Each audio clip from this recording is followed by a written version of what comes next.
Hello hello good evening good evening good evening my dear students. मेरा नाम है अमन कुमार और आप मुझे देख के चौंक गए होंगे क्योंकि आज मैं भी बाकी यूट्यूब टीचर्स की तरह अपना एक यूट्यूब चैनल लॉन्च करने जा रहा हूं जिसका नाम है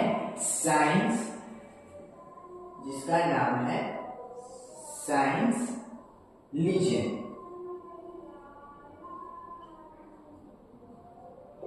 मैं अपने इस साइंस लीजेंड चैनल पे आपको कंप्लीट क्लास 9 और 10 की साइंस पढ़ाऊंगा और वादा करता हूं जिन लोगों को साइंस से डर लगता है उन्हें साइंस से प्यार हो जाएगा, चाहे वो क्लास 10 के स्टूडेंट हो और क्लास 9 के स्टूडेंट हो। और क्लास 10 के खास करके स्टूडेंट जब वो बोर्ड का एग्जाम देने बैठेंगे नेक्स्ट ईयर 2027 में तो वो बोलेंगे कि साइंस उनका सबसे फेवरेट सब्जेक्ट है।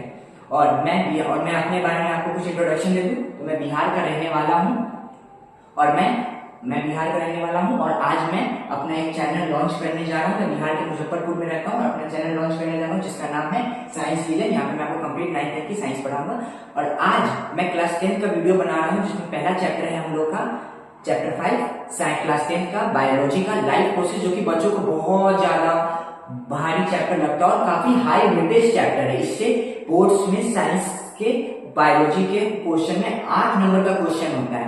8 नंबर सिर्फ साइंस के एग्जाम में 80 में से बोर्ड में आते हैं। 8 नंबर इस चैप्टर से लाइफ प्रोसेस से 8 नंबर आते हैं और बच्चों को बहुत डर लगता है लाइफ प्रोसेस से। क्यों? बहुत सारे डायग्राम्स हैं, उनकी लेबलिंग है, डिफिनीशंस हैं, प्रोसेस हैं, कुछ समझ नहीं आता। लेकिन आज मैं आपको एक एक चीज समझा दूंगा और अपने इस चैनल पे हर वीडियो में आपके हर डाउट को क्लियर करूंगा और आपका कॉन्सेप्ट को मजबूत करूंगा। तो शुरू करते हैं लेके प्रभु का नाम, हमारा पहला चैप्टर जो कि है लाइफ प्रोसेस, जो कि मैं इस चैनल पे बना रहा हूँ। और इस चैप्टर में आज जो हम पढ़ेंगे न्यूट्रिशन इन प्लांट के बारे में डिस्कस करेंगे। न्यूट्रिशन इन प्लांट में हाफ में डिस्कस करेंगे और अगले वीडियो में न्यूट्रिशन प्लांट को खत्म करेंगे। तो आज जो हम टॉपिक पढ़ेंगे उसको शुरू करके न्यूट्रिशन प्लांट, और उससे पहले सबसे पहले जानते हैं कि चैप्टर की मूल रेखा क्या है, चैप्टर में क्या क्या पढ़ना है और क्या चैप्टर कहता है। तो सबसे पहले हमें चैप्टर में पढ़ना है लाइफ प्रोसेस। तो अगर हम लाइफ प्रोसेस को देखने की कोशिश करें तो वर्ड से हमें क्या समझ में आ रहा है कि लाइफ प्रोसेस यानी वो प्रोसेस होगा, वो ऐसा कोई प्रक्रिया होगा जो कि लाइफ से रिलेट करता होगा, यानी जिंदगी से उसका कुछ संबंध होगा। तो आइए जानते हैं जिंदगी से इसका क्या संबंध है। तो अगर हम इसकी डिफिनेशन पढ़ें तो the process through which living organism sustain their life to be alive, those process is known as life process. यानी वो सारे प्रोसेस जिससे कोई भी लिविंग ऑर्गेनिज्म कौन? वो ऑर्गेनिज्म जो कि सांस, वो सारे जीव जंतु, वो सारे ऑर्गेनिज्म जो सांस लेते हो, चलते हो, जिनका ग्रोथ होता हो, जो कि बोल सकते हैं, देख सकते हैं, उन सारे ऑर्गेनिज्म को लिविंग ऑर्गेनिज्म कहते हैं। क्लास 9 में पढ़ चुके हैं। तो यानी ये लाइफ प्रोसेस का मतलब ये रिफर कर रहा है कि वो सारे प्रोसेस है जिससे कोई लिविंग ऑर्गेनिज्म अपने लाइफ को एलाइव रखता है। उन सारे प्रोसेस को हम लोग लाइफ प्रोसेस करते हैं, यानी वो सारे प्रोसेस जिस प्रोसेस के थ्रू कोई भी लिविंग ऑर्गेनिज्म अपने आप को जिंदा रखता है, वो प्रोसेस जिससे कोई लिविंग ऑर्गेनिज्म अपने आप को जिंदा रखता है, उन सारे प्रोसेस को हम लाइफ प्रोसेस करते हैं। यानी अगर लाइफ प्रोसेस बंद हो जाए तो वो एक इंसान मर जाएगा, क्योंकि डिफिनेशन तो यही कर रही है कि वो प्रोसेस जिससे कोई लिविंग ऑर्गेनिज्म अपने आप को एलाइव रखता है, वो प्रोसेस लाइफ प्रोसेस है। कैसे इन प्रोसेस बंद होने से मर जाएंगे? अगर मान लीजिए कि लाइफ प्रोसेस में आपको 4 मेजर लाइफ प्रोसेस होते हैं, न्यूट्रिशन, रेस्पिरेशन, ट्रांसपोर्टेशन, एक्सक्रीशन। ये 4 मेजर लाइफ प्रोसेस हैं जो हमें क्लास 10 में पढ़ना है। ओवरऑल यही 4 मेन होते हैं, ठीक है। तो अगर हम पहले न्यूट्रिशन का बात करें, न्यूट्रिशन का मतलब होता है मोटा मोटी समझिए खाना खाना। तो आप सोचिए अगर खाना नहीं खाएं तो क्या आप जिंदा रह सकते हैं? 1 दिन रह सकते हैं, 2 दिन रह सकते हैं, 3 दिन रह सकते हैं, लेकिन अब ज्यादा टाइम तक खाना खाना बंद करें तो आप मर जाएंगे। तो सर हाँ, यहाँ पे वेरी कर रहा है कि अगर लाइफ प्रोसेस, अगर न्यूट्रिशन वाला लाइफ प्रोसेस नहीं करेंगे तो मर जाएंगे। दूसरा रिस्पिरेशन, रिस्पिरेशन का मतलब सांस लेना। अगर आप सांस लेना बंद कर दें तो क्या आप जिंदा रह सकते हैं? नहीं, सांस लेना बंद हो जाएगा तो इंसान भी मर जाएगा। तो यानी रिस्पिरेशन लाइफ प्रोसेस है, ये भी बंद हो जाए तो हम मर जाएंगे। तीसरा ट्रांसपोर्टेशन, ट्रांसपोर्टेशन का मोटा मोटी समझिए दिल का धड़कना। अभी के लिए आप बस समझिए दिल का धड़कना, हमारा हार्ट जो बीट करता है उसके बारे में। तो अगर ट्रांसपोर्टेशन प्रोसेस बंद हो जाए, यानी दिल धड़कना बंद कर दे, तो क्या हम जिंदा रह सकते हैं? सर कैसी बात करें, दिल नहीं धड़केगा तो ऑर्गन्स के पास खून कहां से पहुंचेगा, सेलुलर रिस्पिरेशन कहां से होगा, ये सब नहीं होगा तो एनर्जी कहां से बनेगा, एनर्जी सर नहीं बनेगा तो हम अपने बॉडी को मूव कैसे करेंगे, अपना बॉडी फंक्शन वर्क प्रोवाइड कैसे करेगा, तो ये सब कुछ नहीं होगा, ये भी रुक जाए तो हम मर जाएंगे। चौथा एक्सक्रीशन, एक्सक्रीशन का भी आप मोटा मोटी अभी समझिए कि वेस्ट मटेरियल को आपके बॉडी से बाहर निकालना। आप जो आपने देखा होगा कि कई बहुत सारे लोग भोरे भोरे बाथरूम जाते हैं, वहां पे बाथरूम जाते हैं, नहाते हैं, फिर और भी तरह की चीजें करते हैं। अगर वो चीजें क्यों करते हैं कि वो जो भी उनके बॉडी में वेस्ट मटेरियल है वो सारा का सारा उनके बॉडी से बाहर निकल जाए। अगर नहीं निकलेगा तो क्या उनके बॉडी को हार्मफुल करेगा। हाँ, और अगर हार्मफुल करेगा तो उनको डैमेज होगा, वो मर सकते हैं। तो यानी सर एक्सक्रीशन भी लाइफ प्रोसेस है, अगर जिसको करना बंद करे तो हम मर जाएंगे। हाँ, अब सर समझ में आ रहा है। यानी किसी भी लाइफ प्रोसेस को अगर हम बंद करते हैं तो हम मर जाएंगे। ठीक है, तो यानी वो सारे लाइफ प्रोसेस जिनके बंद होने से इंसान मर जाए, कोई जीव मर जाए, उनके बॉडी को हार्म पहुंचे या और उन प्रोसेस के थ्रू वो जिंदा है, उन सारे प्रोसेस को हम लाइफ प्रोसेस कहेंगे। यानी वो सारे प्रोसेस जिसके थ्रू कोई लिविंग ऑर्गेनिज्म जिंदा है उन्हें हम लाइफ प्रोसेस कहेंगे। उनके बंद होने से हम भी मर जाएंगे। और लाइफ प्रोसेस का कमाल के बाद बताऊंगा, अगर आप हिंदी की विश्लेषण करिएगा तो आपको पता चलेगा इसका हिंदी मीनिंग जो होता है वो है जीवन जीने की प्रक्रिया। यानी वो सारी प्रक्रिया जो जीवन जीने के लिए जरूरी है, उन सारी प्रक्रियाओं को हम लोग लाइफ प्रोसेस कहते हैं। और आपको एक कमाल की बात बताऊं कि एनसीईआरटी का पहला पेज ओपन करेगा तो उसमें आपको राइट टू लिखने के लिए बोला हुआ है, right to living organism, how to you differentiate between living and non living organism. कैसे आप एक लिविंग और नॉन लिविंग ऑर्गेनिज्म में डिफरेंशिएट करेगा। तो आप एक डिफरेंशिएट ये भी कर सकते हो कि जितने भी लिविंग ऑर्गेनिज्म होंगे वो सारे के सारे लाइफ प्रोसेस परफॉर्म करेंगे, और जितने भी नॉन लिविंग ऑर्गेनिज्म होंगे वो कोई भी लाइफ प्रोसेस परफॉर्म नहीं करेंगे। क्यों? क्योंकि लाइफ प्रोसेस लिविंग ऑर्गेनिज्म को जिंदा रखने के लिए परफॉर्म की जाती है, और नॉन लिविंग थिंग तो नॉन लिविंग है, उसको जिंदा थोड़ी है, उसके अंदर जान थोड़ी है, तो वो तो लाइफ प्रोसेस कोई भी करेगा नहीं। ये भी आप एक डिफरेंशिएट में बता सकते हैं। अब आगे बढ़ते हैं चैप्टर में। अब चैप्टर में आगे बढ़ते तो सबसे पहला जो हमें लाइफ प्रोसेस पढ़ना है वो है हमारा न्यूट्रिशन। तो आइए न्यूट्रिशन के बारे में जानते हैं कि न्यूट्रिशन होता है। तो अगर हम न्यूट्रिशन के बारे में कहें तो न्यूट्रिशन की जो हिंदी मीनिंग होती है वो होता है पोषण। आप न्यूट्रिशन को हिंदी में पोषण बोलते हो, न्यूट्रिशन को आप हिंदी में पोषण बोलते हो, पोषण। ठीक है, अब आइए न्यूट्रिशन के बारे में जानते हैं। तो न्यूट्रिशन का अगर हम मतलब समझे तो the process through which living organism obtain food, वो प्रोसेस जिससे कोई लिविंग ऑर्गेनिज्म फूड को ऑब्टेन करे, ठीक है, और उसे यूटिलाइज करे एज न्यूट्रिएंट्स, न्यूट्रिएंट्स की तरह यूटिलाइज करे। सर समझ में नहीं आया पूरा लाइन। वो प्रोसेस आप अपने घर पे होंगे, आपने देखा होगा कि आप खाना खाते होंगे, तो आप जो खाना खाते हो क्या वो 100% फूड होता है? 100% उसमें न्यूट्रिशन होता है? नहीं, कुछ उसमें सेवरेज पार्ट भी होता है, यानी कुछ उसमें वेस्ट मटेरियल होता है। तो यानी हम जो खाना खाते हैं वो एक रॉ मटेरियल होता है। मानिए आपने रोटी खाया, तो रोटी जो आपने इंटेक किया वो एक रॉ मटेरियल है। वो रॉ मटेरियल हमारे बॉडी के अंदर जाएगा, और हमारे बॉडी के अंदर उसके साथ डिफरेंट प्रोसेसेस होंगे, उसका ब्रेकडाउन होगा, और उसमें से निकलेगा न्यूट्रिएंट्स। और वो जो न्यूट्रिएंट निकलेगा, उस न्यूट्रिएंट को निकालने के लिए जो प्रोसेस हुआ, उस प्रोसेस को हम कहेंगे न्यूट्रिशन। और ये हर ऑर्गेनिज्म, हर लिविंग ऑर्गेनिज्म करता है। कोई भी लिविंग ऑर्गेनिज्म जो फूड डायरेक्ट ऑब्टेन करता है वो एक रॉ मटेरियल के फॉर्म में होता है। उस रॉ मटेरियल का फर्दर ब्रेकडाउनेशन होता है, फिर उस ब्रेकडाउनेशन से जो मिलता है वो न्यूट्रिएंट होता है, और वो जो न्यूट्रिएंट हमें मिलता है जिस प्रोसेस के थ्रू मिलता है उस प्रोसेस को हम न्यूट्रिशन कहते हैं। तो हम अगर यहाँ पे डिफिनेशन समझे तो अब हमारा डिफिनेशन क्लियर होगा। द प्रोसेस थ्रू विच, वो प्रोसेस जिससे कोई लिविंग ऑर्गेनिज्म किसी फूड को ऑब्टेन करे, यानी किसी रॉ मटेरियल को ऑब्टेन करे। किसे ऑब्टेन करे? रॉ मटेरियल को ऑब्टेन करे, रॉ मटेरियल को ऑब्टेन करे और उसे यूटिलाइज करे। इट एज न्यूट्रिएंट, न्यूट्रिएंट के लिए उसे यूटिलाइज करे, यानी उसे यूटिलाइज करके न्यूट्रिएंट्स निकाले, और न्यूट्रिएंट्स निकाले, और उस प्रोसेस को, न्यूट्रिएंट्स निकालने के प्रोसेस को हम लोग कहते हैं न्यूट्रिशन। अब सर सब समझ में आए, न्यूट्रिएंट समझ में नहीं आया कि न्यूट्रिशन, न्यूट्रिएंट्स क्या होता है। तो न्यूट्रिएंट्स क्या होता है कि न्यूट्रिएंट्स आपका वो फूड है, न्यूट्रिएंट्स आपका एक्चुअल फूड है जिससे आपको एनर्जी मिलती है, किसी भी लिविंग ऑर्गेनिज्म को एनर्जी मिलती है।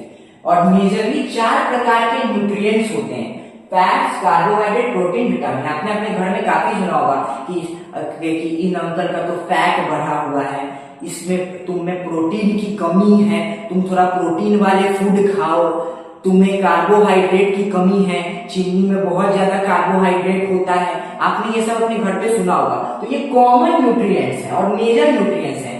यही न्यूट्रिएंट्स हैं जो कि हमारे बॉडी को डाइजेशन के प्रोसेस के थ्रू मिलता है।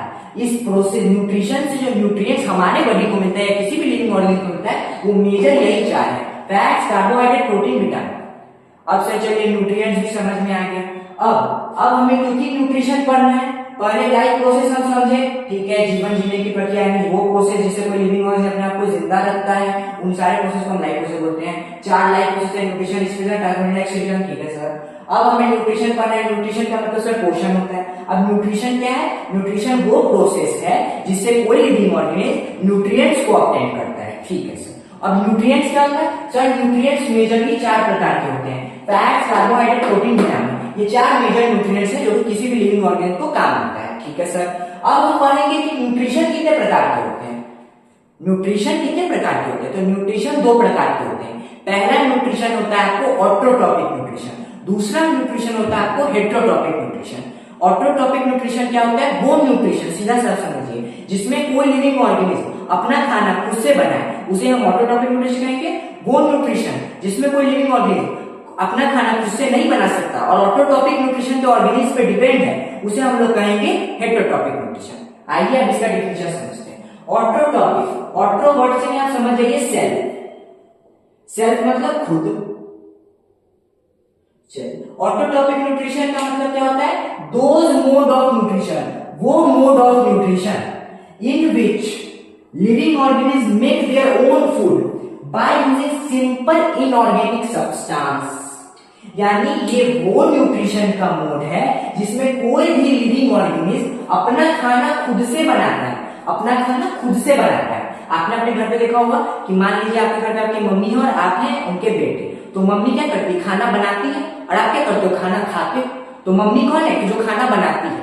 तो मम्मी क्या होगी? ऑटोट्रॉपिक न्यूट्रिशन होगी। तो यहाँ देखिए, तो those mode of nutrition in which living organism make their own food by using simple inorganic substance. Inorganic substance मतलब कोई भी गैसेस हो गया, सनलाइट हो गया, मिनरल्स हो गए, सबको हम इनऑर्गेनिक सब्सटेंस बोलते हैं। यानी ये वो प्रोसेस है जिसमें कोई लिविंग ऑर्गेनिज्म अपना खाना खुद से बनाता है बाय यूजिंग इनऑर्गेनिक सब्सटेंस का यूज करके। कोई भी लिविंग ऑर्गेनिज्म जब अपना खाना खुद से बनाता है तो उन सारे ऑर्गेनिज्म को हम कहेंगे कि वो ऑटोट्रॉपिक न्यूट्रिशन का प्रोसेस फॉलो करते हैं। ऑटोट्रॉपिक न्यूट्रिशन कोई चीज नहीं है, ये प्रोसेस है जिससे एक लिविंग ऑर्गेनिज्म अपना खाना खुद से बनाता है।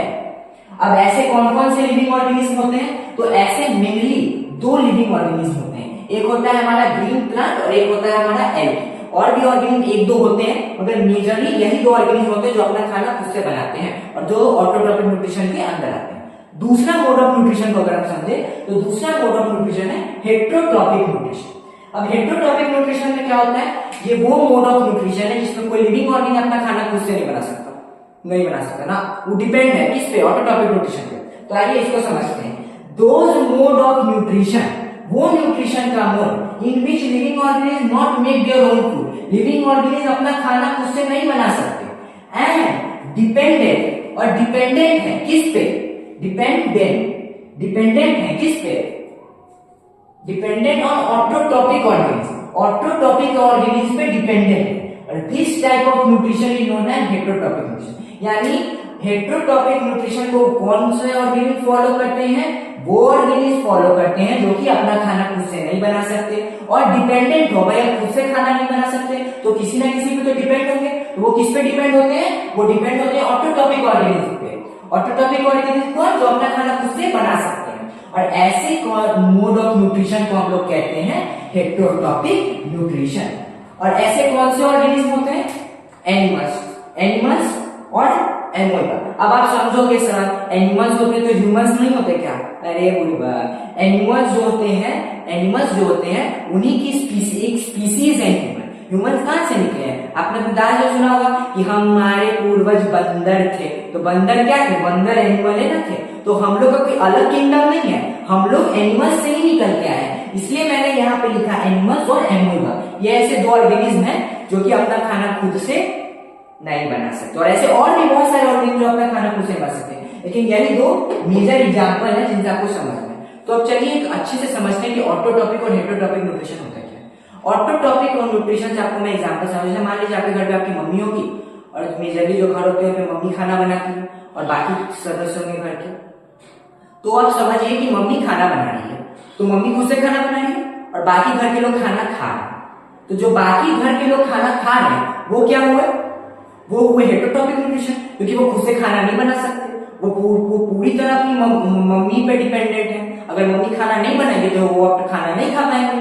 तो जो खाना खा रहा है वो क्या है, वो हेटेरोटॉपिक न्यूट्रिशन है। और मम्मी क्या है, जो रोज खाना बनाती है किचन में, गर्मी हो धूप, गर्मी हो सर्दी हो बरसात हो कुछ भी हो, मम्मी अपना खाना, मम्मी सबके लिए खाना बनाती है। तो मम्मी क्या है, ऑटोटॉपिक न्यूट्रिशन, जो खाना बना रहा है, अपने लिए भी बना रहा है और अपने घर वालों के लिए भी बना रहा है। और घर वाले क्या हो गए, हेटेरोटॉपिक न्यूट्रिशन, जो अपना खाना खुद से नहीं बना सकते, वो पूरी तरह औरतों पे डिपेंडेंट है कि ये खाना बनाएगी तो ही हमको मिलेगा, अगर ये नहीं बनाएगी तो नहीं मिलेगा। तो यानी मम्मी क्या हुई, मम्मी प्रोड्यूसर हुई, जो फूड को प्रोड्यूस कर रही है, रोज खाना बना रही है। और घर के बाकी लोग क्या हुए, कंज्यूमर हुए, जो मम्मी जो खाना बना रही है वो खा रहे हैं। तो आप ऑटोटॉपिक को प्रोड्यूसर भी बोल सकते हो, आप ऑटोटॉपिक को प्रोड्यूसर भी बोल सकते हो और हेटेरोटॉपिक को कंज्यूमर बोल सकते हो। यानी और हेटेरोटॉपिक न्यूट्रिशन के अंदर जो भी ऑर्गेनिज्म आएंगे वो कंज्यूमर है, वो सिर्फ खाएंगे। किसको, किसका खाना खाएंगे, ऑटोटॉपिक न्यूट्रिशन का खाना खाएंगे, क्योंकि भाई खुद से खाना बना ही नहीं सकते। ऑटोटॉपिक न्यूट्रिशन में जितने भी ऑर्गेनिज्म आएंगे वो क्या है, वो प्रोड्यूसर है, वो खाना प्रोड्यूस करेंगे, तभी तो ये हेटेरोटॉपिक खा पाएंगे। प्रोड्यूस नहीं करेंगे तो खाना कहां से खाएंगे। तो मुझे उम्मीद है मैंने ये स्लाइड आपको अच्छे से समझा होगा, आप एक वैसे नोट कर लीजिए। मैं हट जाता हूं।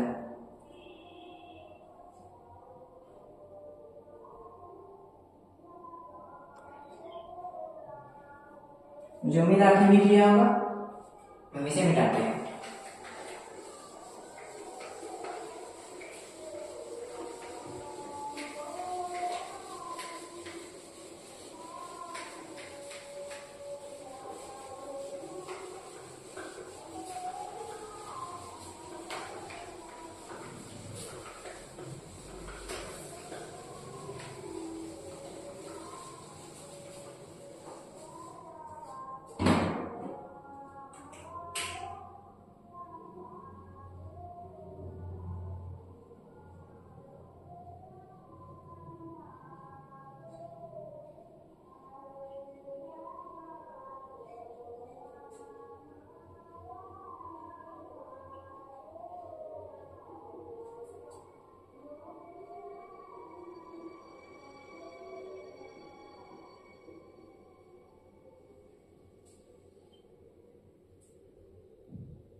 अब अगर हम बात करें तो दो टाइप के ऑटोट्रॉपिक न्यूट्रिशन होता है, यानी दो टाइप के ऑटोट्रॉपिक न्यूट्रिशन होता है, यानी वो न्यूट्रिशन जिसमें ऑर्गेनिज्म खाना बनाते हैं, ऐसे दो टाइप के न्यूट्रिशन होते हैं उनके अंदर।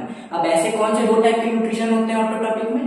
पहला जो होता है वो केमोसिंथेसिस होता है, दूसरा जो होता है फोटोसिंथेसिस होता है। केमोसिंथेसिस आपको नाम से ही समझ जाना चाहिए, केमिकल्स। केमो वर्ड रिफर कर रहा है केमिकल्स, और फोटो वर्ड रिफर कर रहा है सनलाइट। यानी ये एक ऐसा प्रोसेस है जिसमें लिविंग ऑर्गेनिज्म अपना खाना तो बनाते हैं मगर by the using of sunlight. और ये फोटोसिंथेसिस एक ऐसा प्रोसेस है जिसमें लिविंग ऑर्गेनिज्म इसमें भी खाना बनाते हैं मगर वो सनलाइट की मदद से अपना खाना बनाते हैं। तो आइए इनके डिफिनेशन को पढ़ते हैं। Those mode of nutrition in which living organisms make their own food by the help of chemicals, यानी ये वो मोड ऑफ न्यूट्रिशन है इसमें लिविंग ऑर्गेनिज्म अपना खाना बनाते हैं मगर बाय यूजिंग केमिकल्स की मदद से अपना खाना बनाते हैं।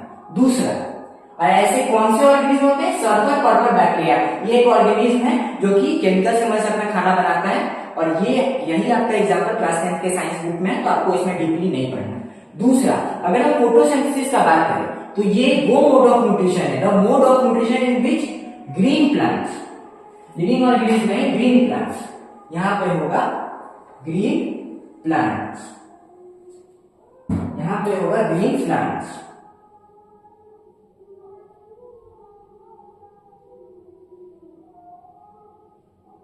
Green plant, those mode of nutrition in which green plant make their own food by using sunlight, ये वो मोड ऑफ न्यूट्रिशन इसमें ग्रीन प्लांट अपना खाना खुद से बनाते हैं सनलाइट की मदद से, बाय यूजिंग सनलाइट। यानी ये वो मोड ऑफ न्यूट्रिशन जिसमें ग्रीन प्लांट अपना खाना बनाते हैं, ग्रीन प्लांट खाना बनाते हैं कैसे? सनलाइट की मदद से। तो उस प्रोसेस को हम कहते हैं फोटोसिंथेसिस।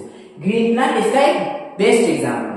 अब अगर हम बात करें दूसरे पॉइंट की, तो they are depend on chemicals, ये जो ऑर्गेनिज्म होते हैं टोटली केमिकल्स पे डिपेंड होते हैं। अगर केमिकल्स बंद कर दे तो ये अपना खाना खुद से नहीं बना सकते।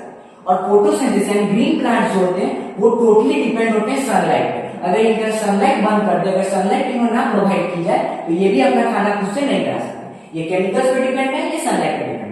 ये मैंने डिफरेंशिएट आपको इसलिए करवाया कि कई बार बोर्ड में 2 नंबर में पूछ लेता है कि बताइए कि केमोसिंथेसिस और फोटोसिंथेसिस के बीच के डिफरेंस को, कि डिफरेंस क्या है विद एन एग्जाम्पल के साथ इस डिफरेंस को आप याद कर लीजिएगा। और अगर बोर्ड एग्जाम में अगर ये आता है तो आप पूरे के पूरे नंबर लेके आओगे। तो अब हम आगे बढ़ते हैं हमारे अगले मेजर टॉपिक पे कि फोटोसिंथेसिस। हमें केमोसिंथेसिस के बारे में क्लास 9 में डीपली नहीं पढ़ना, लेकिन फोटोसिंथेसिस के बारे में पढ़ना है। तो आइए फोटोसिंथेसिस के बारे में डिटेल में पढ़ते हैं। फोटोसिंथेसिस के बारे में आपको थोड़ा सा मैं बता दूं कि फोटोसिंथेसिस का जो प्रोसेस होता है उसे ग्रीन प्लांट प्रोवाइड कर सकते हैं और एल्गी प्रोवाइड कर सकते हैं, अदरवाइज कोई भी फोटोसिंथेसिस की प्रोसेस वो नहीं कर सकता। और फोटोसिंथेसिस वो मेजर प्रोसेस है जिसके थ्रू प्लांट अपना खाना बनाते हैं। तो अब अगर हम जहां तक बचे होते कि हमने ये समझ लिया था केमोसिंथेसिस और फोटोसिंथेसिस को बेहतर तरीके से, अब हम समझेंगे मेजर कंपोनेंट्स ऑफ प्लांट, यानी प्लांट के उन कंपोनेंट्स को जिनके थ्रू फोटोसिंथेसिस होता है। और ये भी जानेंगे कि ग्रीन प्लांट की फोटोसिंथेसिस की प्रोसेस क्यों कर पाते हैं। तो आइए जानते हैं सबसे पहले हम लोग प्लांट्स के उन पार्ट्स को जिनके थ्रू फोटोसिंथेसिस होता है। सबसे पहले बात करते हैं क्लोरोफिल की। क्लोरोफिल क्या होता है तो मैं आपको मोटा मोटी बता दूं, तो मान लीजिए लीफ होता है, उस लीफ के अंदर इनसाइड द लीफ एक चीज होता है जिसे हम लोग क्लोरोप्लास्ट बोलते हैं, जो आपने क्लास 9 में पढ़ा होगा। उन क्रोमोप्लास्ट के अंदर होता है क्लोरोफिल, जो कि ग्रीन पिगमेंट की वजह से होता है। और इसी ग्रीन पिगमेंट की वजह से आपको जितने भी ट्री ग्रीन दिखते हैं, जितने भी प्लांट आपको हरे दिखते हैं, वो सिर्फ इसी की वजह से दिखते हैं क्योंकि ये भी हरा होता है। और आइए इसके बारे में जानते हैं कि देखिए क्लोरोफिल होता है क्या, कि it is a green pigment, it is a green pigment which is present inside the leaf. ये क्या होता है, ग्रीन पिगमेंट होता है जो कि लीफ के अंदर होता है, जिसकी वजह से कोई भी प्लांट हम लोग को हरा दिखता है। दूसरा, इट ट्रैप्स द सनलाइट, यही है। अब आता है सबसे इंपॉर्टेंट पॉइंट। सबसे इंपॉर्टेंट क्या है, क्लोरोफिल ही वो चीज है जिसकी वजह से प्लांट ग्रीन कोई भी प्लांट कोई भी चीज प्लांट सनलाइट को ट्रैप कर पाता है। अगर क्लोरोफिल प्रेजेंट नहीं हो तो प्लांट सनलाइट को ट्रैप नहीं कर पाएगा। सनलाइट को ट्रैप नहीं कर पाएगा तो फोटोसिंथेसिस की प्रोसेस नहीं कर पाएगा। हाँ सर, यानी इसीलिए जितने भी ऑटोट्रॉपिक न्यूट्रिशन है वो ग्रीन प्लांट्स कर पाते हैं। जितने भी हमारा जितने भी हमारे फोटोसिंथेसिस की प्रोसेस है वो सिर्फ ग्रीन प्लांट्स कर पाते हैं। इसीलिए ग्रीन प्लांट्स अपना खाना खुद से बना पाते हैं। क्यों? क्योंकि ग्रीन प्लांट्स के पास होता है क्लोरोफिल, जो कि क्या होता है ग्रीन लिगामेंट की वजह से, जिसकी वजह से वो ग्रीन होते हैं और वही सनलाइट को ट्रैप करते हैं, जिसकी वजह से फोटोसिंथेसिस की प्रोसेस हो पाती है। यानी आपको जितने भी ट्री या जितने भी प्लांट हरे नहीं दिखे वो फोटोसिंथेसिस की प्रोसेस नहीं कर सकते, क्योंकि उनके अंदर लैक ऑफ क्लोरोफिल है, वो सनलाइट को ट्रैप नहीं कर सकते। अगर वो सनलाइट को ट्रैप नहीं कर सकते तो फोटोसिंथेसिस की प्रोसेस तो ऑटोमेटिकली नहीं कर सकते। इसलिए आपसे अगर कोई पूछे कि बताओ कौन सा प्लांट फोटोसिंथेसिस की प्रोसेस करेगा कौन सा नहीं, तो आप बिना कुछ सोचे समझे सिर्फ देख के बता सकते हो कि जो प्लांट आपको हरा दिख रहा है वो फोटोसिंथेसिस की प्रोसेस करेगा, क्योंकि उसके अंदर भाई क्लोरोफिल मौजूद है, और जो नहीं दिख रहा है वो नहीं करेगा क्योंकि उसके अंदर क्लोरोफिल मौजूद ही नहीं। दूसरा, अगर हम दूसरे मेजर पार्ट की बात करें प्लांट का, जो कि फोटोसिंथेसिस के प्रोसेस में मेजरली मदद करता है, हेल्प करता है, वो हमारा स्टोमाटा। आप स्टोमाटा को गेट भी कर सकते हो। आपके घर पे आपने देखा होगा गेट होता होगा जिसके थ्रू कोई अंदर आ सकता है, जिसके थ्रू कोई बाहर जा सकता है। अगर आपने गेट बंद कर दिया तो ना कोई अंदर आएगा ना कोई बाहर जाएगा, यानी वो गेट डिसाइड कर रहा है कि कौन अंदर आ रहा है कौन बाहर जा रहा है। वैसे ही स्टोमाटा में लीफ के अंदर होता है उसका गेट, जिसे हम लोग कहते हैं स्टोमाटा। ये होता कैसा है? ये दरअसल क्या होता है, it is a tiny pores on the surface of leaf is known as stomata. Actually होता क्या है कि जैसे लीफ हो गया, मान लीजिए लीफ है, लीफ के अंदर बहुत छोटे छोटे छेद होते हैं, बहुत छोटे छोटे, माइक्रोस्कोप से देखिएगा तो आपको दिखाएगा, बहुत छोटे छोटे छोटे छोटे छेद होते हैं। उन छेद को हम लोग क्या बोलते हैं? स्टोमाटा बोलते हैं। क्या लिखा हुआ? टेनी पोर्स। उन छोटे छोटे छेद को जो कि लीफ के सरफेस पे मौजूद हो उन्हें हम बोलते हैं स्टोमाटा। उन्हें हम क्या बोलते हैं? स्टोमाटा। स्टोमाटा का बहुत मेजर फंक्शन है फोटोसिंथेसिस के प्रोसेस में और प्लांट में। आइए जानते हैं उसके दो मेजर प्रोसेस। सबसे पहला अगर बात करें तो it allows the exchange of gases, exchange of gases, इसे आप गैसेस लिख लीजिए, exchange of gases, exchange of gases लिख दीजिए और इसे आप वाटर लिख दीजिए। एक्सचेंज ऑफ गैस, जैसे मैंने आपको बताया कि स्टोमाटा गेट है, तो स्टोमाटा क्योंकि गेट है तो मानिए ये आपका क्या है? ये आपका लीफ है। ये आपका क्या है? ये आपका लीफ है। ठीक, इस पॉइंट पे मानिए ये गेट है, इधर लीफ है, इधर वाटर या गैसेस है। अब जैसे ही वाटर गैसेस प्लांट के पास पहुंचते हैं, स्टोमाटा बोलता है क्या करना है बताओ। फिर प्लांट और वाटर बेचारे बताते हैं कि ये काम है, फोटोसिंथेसिस की प्रोसेस में मदद करना है। तो स्टोमाटा गेट है, गेट बंद हो जाता है, गेट खुल जाता है। गेट खुल के प्लांट के पास यानी लीफ के पास पहुंच गया वाटर और गैसेस। अब जैसा ही फोटोसिंथेसिस का प्रोसेस हुआ, अब थोड़ा एक्सेस वाटर हो गया, अब प्लांट बोला भाई अब हमको वाटर नहीं चाहिए, फिर स्टोमाटा का गेट खुलेगा, सारा का सारा वाटर फिर क्या होगा? बाहर आ जाएगा और स्टोमाटा का गेट बंद हो जाएगा। तो स्टोमाटा क्या है? गेट है। क्या है? गेट है, जो कि अलाउ करता है किसको? गैसेस को और वाटर को, कि लीफ के अंदर कब आना है, लीफ के अंदर कब जाना है। यानी कोई चीज लीफ के अंदर आएगी और जाएगी, कौन डिसाइड कर रहा है? स्टोमाटा डिसाइड कर रहा है। वही यहां लिखा हुआ है, it allows the exchange of CO2 and H2O। ये क्या करता है? CO2 H2O को अलाउ करता है कि तुम अंदर आओ बाहर जाओ। ठीक है। दूसरा, it regulate the temperature of a leaf bye releasing excess water from the leaf. अब देखिए एक्चुअली होता है क्या, जब फोटोसिंथेसिस की प्रोसेस होती है, मैं आपको पढ़ाऊंगा, तो बहुत सारा वाटर प्रोड्यूस होता है प्लांट के पास, और वो अगर एक्सेस वाटर प्लांट के पास मौजूद हो जाए तो उसके लीफ जो उसका पार्ट है उसको डैमेज कर सकता है, और वो प्लांट फिर बाद में फोटोसिंथेसिस का प्रोसेस परफॉर्म नहीं करता है और उसका टेम्परेचर भी बिगड़ सकता है। तो उसमें ये क्या करता है स्टोमाटा, कि जैसे ही सनलाइट आती है, उस समय स्टोमाटा अपनी टेनी पोर्स को ओपन कर देता है। स्टोमाटा ओपन हो जाता है और सारा का सारा जो सन रेज है वो कहां पड़ता है? उस टेनी पोर्स के अंदर पड़ता है जहां वाटर मौजूद है। धीरे धीरे वो गर्म होता है वाटर, एट सर्टेन टेम्परेचर पे वो वाटर गैसियस स्टेट में कन्वर्ट हो जाता है, यानी वो वाटर से वेपर में कन्वर्ट हो जाता है, और सारा का सारा जो एक्सेस वाटर लीफ में मौजूद था वो धीरे धीरे गैसेस के फॉर्म से लीफ से एटमॉस्फेयर में रिलीज हो जाता है, एक्सैगुलेट हो जाता है, और सारा का सारा लीफ अपना एक्सेस वाटर रिलीज कर देता है। किसके थ्रू? स्टोमाटा के थ्रू। तो ये कौन काम कर रहा है? स्टोमाटा का। इसीलिए यहाँ पे लिखा हुआ है कि it regulate the temperature of leaf. ये लीफ के टेम्परेचर को रेगुलेट करता है। कैसे? Bye releasing excess water. जितना एक्सेस वाटर होता है उसको रिलीज कर देता है, excess water from the leaf से रिलीज कर देता है। ये था स्टोमाटा का फंक्शन। आपको कमाल की बात बताऊं कि इस बार 2026 के बोर्ड एग्जाम में भी पूछा था कि बताइए कि लीफ जो है वो कैसे अपना टेम्परेचर रेगुलेट करता है। मतलब आपसे सीधा फंक्शन उठा के पूछ लिया स्टोमाटा का। प्लस 5 नंबर में इस बार पूछा था कि draw diagram of open and close stomata. Open and close stomata का डायग्राम बनाइए, यानी स्टोमाटा का डायग्राम बनाइए, उसमें उसके पार्ट्स को मेंशन करिए और तो और उसके फंक्शन भी बताइए। यानी ये जो मैंने आपको दिखाया है ये पूरा, ये सीधा एग्जाम में पूछा है 5 नंबर में। तो सोचिए कितनी वेटेज है, तो इसको एकदम अच्छा से याद करिएगा। फंक्शन ऑफ स्टोमाटा, स्टोमाटा और क्लोरोफिल ये दो मेजर क्रंच, जिसे आप कहते हैं ना क्रंच पार्ट है लीफ के, और एग्जाम के भी क्रंच पॉइंट है जिनपे बोर्ड बार बार क्वेश्चन पूछता है। तो इन्हें एकदम अच्छे से याद कर लीजिएगा, समझ लीजिएगा। दूसरा, अगर हम लास्ट पार्ट का बात करें जो ग्रीन प्लांट में, जो कि उनको मदद करता है खाना बनाने में, जो कि जिसे आप लोग बाप भी कह सकते हो प्लांट का, क्योंकि यहीं पे फोटोसिंथेसिस की प्रोसेस ऑकर होती है और यहीं पे फूड बनता है। और ये पार्ट कोई और नहीं, ये पार्ट है हमारा लीफ।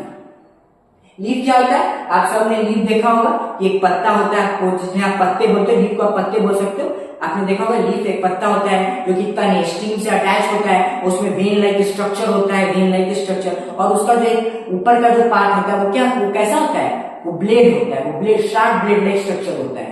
तो उसी को हम लोग क्या कहते हैं? लीफ कहते हैं। तो लीफ क्या है? It is a when like structure. Leaf एक वेन लाइक स्ट्रक्चर है अटैच टू दी स्टीम, जो कि स्टीम से अटैच है, उसी को हम लोग लीफ रिफर करते हैं। ठीक है। अब लीफ का एक जो मेजर पॉइंट है वो ये है कि it is also called factory of a plant. Leaf को आपको बता दें कि लीफ को ही हम लोग फैक्ट्री ऑफ अ प्लांट कहते हैं। और फैक्ट्री ऑफ प्लांट क्यों कहते हैं? जैसे मान लीजिए कि आप कोई गुड्स खरीदते हैं, यानी मटेरियल खरीदते, आपने बिस्कुट खरीदा, आपने मैगी खरीदा, आपने सॉस खरीदा, आप रोटी, आपने आटा खरीदा, चावल खरीदा, ये सब आप मार्केट से खरीदते। इन सबको कौन बनाता है? इन सबको फैक्ट्रीज बनाती है। यानी जो भी कोई भी चीज जो बनती है और जहां पे बनती है उस प्लेस को हम फैक्ट्री बोलते हैं, उस चीज को हम फैक्ट्री बोलते हैं। यानी कोई भी चीज अगर प्रोड्यूस कर रहा है यानी बना रहा है, तो उस जगह को जहां पे वो प्रोड्यूस हो रहा है उस जगह को हम फैक्ट्री बोलते हैं। तो भाई फोटोसिंथेसिस की प्रोसेस कहां होकर होती है? लीफ में। सारा केमिकल रिएक्शन कहां होता है? लीफ में। फूड कहां प्रिपेयर होता है? लीफ में। ग्लूकोज जैसे फूडी ग्लूकोज वो कहां बनता है? लीफ में। तो भाई जो जहां कोई चीज बनेगा उसे ही तो फैक्ट्री कहेंगे। तो अगर ये क्वेश्चन एग्जाम में आए कि क्यों हम लीफ को फैक्ट्री करते हैं, तो आप सीधे कहिएगा it is leaf is called a factory of a plant because all the major chemical reaction during the photosynthesis occur is there. Food is prepared in the leaf by food is prepared inside the leaf after the photosynthesis process. Photosynthesis के process के बाद food कहां बनता है? Leaf में बनता है। Leaf ही वो जगह है जहां पे फूड प्रिपेयर होता है, तो इसीलिए इसे फैक्ट्री है। तो इसी के साथ मुझे उम्मीद है कि मैंने आज के लेक्चर में आपको पूरी कोशिश की कि आपको अच्छे से पढ़ाऊं और आप भी समझे होंगे। और मैं आपसे निवेदन करता हूं जो भी आपको मेरे इस पढ़ाने में कुछ गलती मिला हो उसे आप कमेंट पे जरूर लिखिए कि मैं उस पर और सुधार करके आऊं और आपको और बेस्ट कंटेंट दूंगा हर वीडियोस में। और तो और अगर हो सके तो मेरे इस चैनल पे आप सब्सक्राइब कर दीजिए, लाइक कर दीजिए और शेयर कर दीजिए कि ज्यादा से ज्यादा लोगों तक मेरे इस वीडियोस को पहुंचाइए कि मैं उन लोगों की भी मदद कर सकूं और उन लोगों तक भी अपना ज्ञान पहुंचा सकूं और उन्हें भी साइंस से प्यार करा सकूं। तो इसी के साथ मिलते हैं हमारे नेक्स्ट वीडियो में, जहां पे मैं ये बचा हुआ थोड़ा सा जो पार्ट है वो खत्म करूंगा फोटोसिंथेसिस का और चलेंगे हेटेरोटॉपिक न्यूट्रिशन पे। तो इसी के साथ अलविदा, नमस्कार, चलते हैं, टाटा, बाय बाय।